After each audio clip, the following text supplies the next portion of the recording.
Okay, so if we look at what we got here, this is the output coming across this diode.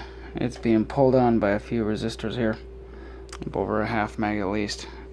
It is an inductor, a diode, and a capacitor, and it has a decent sized resistive load, about well over half meg, and hasn't changed the voltage at all. I'm messing with that. I'm just doing loose tests here and trying things to see how it all responds, and I still end up with 26.8 volts, putting in 12.3, and the 555 timer circuit is pumping out, I think, about 11. So let's put that up on the screen. Yeah, we got like 11, 12, between 11 and 12 voltage point to point, and that's what's pulsing at that 80 kilohertz.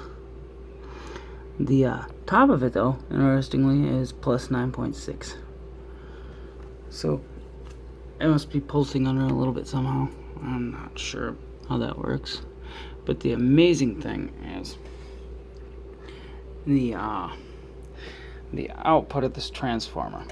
The first transformer I've ever wound, and I'm trying to make one that will convert about 24 volts into 48 volts, but really actually like 54 around, so that I can regulate it down to 24.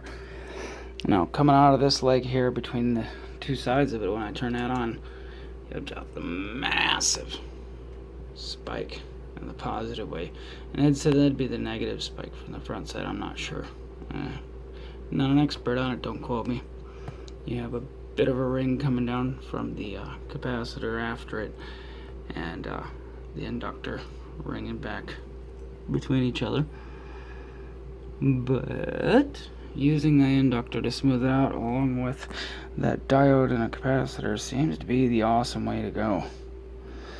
And even with the load on it, it really didn't change anything. It didn't really move at all.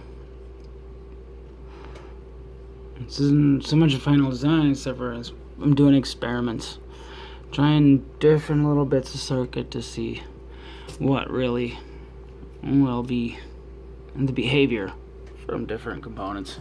And what it is you got your 555 and then the output on pin 3. We're pulsing the gate of this guy here, this MOSFET, and he's clenching together the power and the ground so fast that it's not a short circuit, because the impedance of the inductor, it isn't allowing it to actually heat up or anything or get to like a short circuit status. It's actually so fast that it's not getting there, and that means that the inductor is going up and down in voltage, and every time it goes up it charges it, and when it goes down after it's expended, the second side gets charged, and then that pumps out while the other one's pumping up. And it's a really cool circuit, and I plan on spending a lot of time trying to learn it. I mean, really, there is so much to this, and I've been kind of a little gun shy on trying it out, so I will be spending a good amount of time experimenting and seeing what works, what doesn't, from the ground up. Simple stuff to hopefully the more expansive stuff. I will be buying a bigger breadboard, like a whole set, so I can have a decent sized circuit for this, because it's well worth it.